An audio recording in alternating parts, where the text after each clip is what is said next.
మా భవిష్యత్తు స్కిల్ యూనివర్సిటీలో కలిపి మీరు చెలగాటమాడొద్దని ఉన్నారు. 2 ఏళ్లు కూడా నిండలేదు. ఆ పిల్లల మీద రేవంత్ రెడ్డి గారు అత్యంత కర్కశంగా ఆ పిల్లల గొంతు బిసుకుతా ఉన్నారు. ఆ పిల్లల మీద అక్రమ కేసులు బనాయిస్తా ఉన్నారు. ఆ పిల్లల మీద భౌతిక దాడులకు పాల్పడతా ఉన్నారు. నేను అడుగుతున్నా రేవంత్ రెడ్డి, ఆ పిల్లలేమన్నా టెర్రరిస్టులా? ఆ పిల్లలేమన్నా సంఘ విద్రోహ శక్తులా? ఆ పిల్లలు తమ భవిష్యత్తును నాశనం చేయొద్దని, మా భవిష్యత్తు స్కిల్ యూనివర్సిటీలో కలిపి మీరు చెలగాటమాడొద్దని ఈ ప్రభుత్వంతో పోరాటం చేస్తున్నారు. ఇలా పిల్లలు రాష్ట్ర వ్యాప్తంగా బాధపడతా ఉన్నారు. ముఖ్యంగా ఈ రేవంత్ రెడ్డి విద్యాశాఖ మంత్రిగా ఉండడం మా దౌర్భాగ్యము.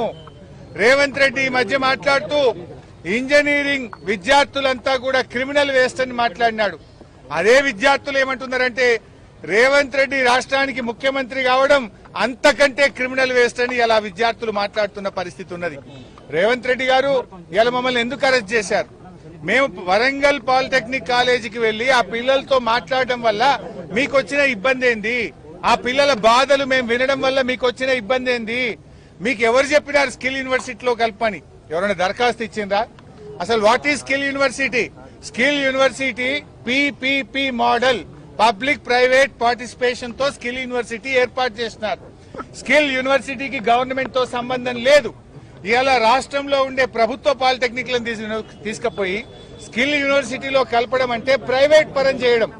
ఆ పిల్లల్ని ఆగం చేస్తున్నావు. ఇలా పాలిటెక్నిక్ పిల్లలు 15,000 ఫీజు కడితే చదువు అయిపోతుంది.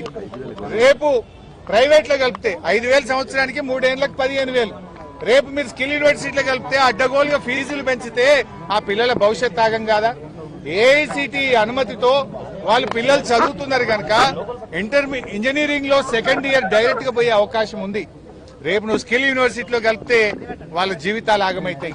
ఇవాళ polytechnic is different, ITI is different. నీకు అవగాహన లేక ఐటీఐతో పాలిటెక్నిక్ లను కలపడం వల్ల పిల్లల జీవితాలు ఆగమైతాయి.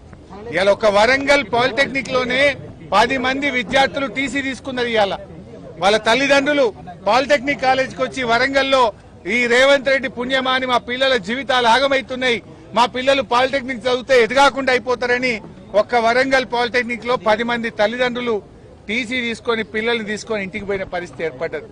రేవంత్ రెడ్డి ఇప్పటికైనా కళ్లు తెరువు, చిల్లర బేసిజాలకు పోకు. నువ్వు కళ్లు తెరిచి వెంటనే జీవో 97 రద్దు చేయాలని, పాలిటెక్నిక్ లను యథావిధిగా ప్రభుత్వంలోనే నడపాలని చెప్పి మేము డిమాండ్ చేస్తా ఉన్నాం. నువ్వేదో కమిటీ చేసినావు, ఈ కమిటీలు జాంతానై పిల్లలు ఒకటే చెప్తుండ్రు, కమిటీలు వద్దు. కమిటీ దేనికోసం? స్కిల్ యూనివర్సిటీలో కలపడం కోసం కమిటీ. కలవడానికే మేము సిద్ధంగా లేము. మేము ఈ పాలిటెక్నిక్లను ప్రభుత్వంలోనే కొనసాగాలని కోరుతున్నారు. ఇప్పుడు రేవంత్ రెడ్డి ఇంకో విషయం కూడా అడగదలుచుకున్నా. ప్రతిదానికి ఆంధ్రప్రదేశే ఆదర్శం, మీ గురువు గారే ఆదర్శం అంటావు కదా.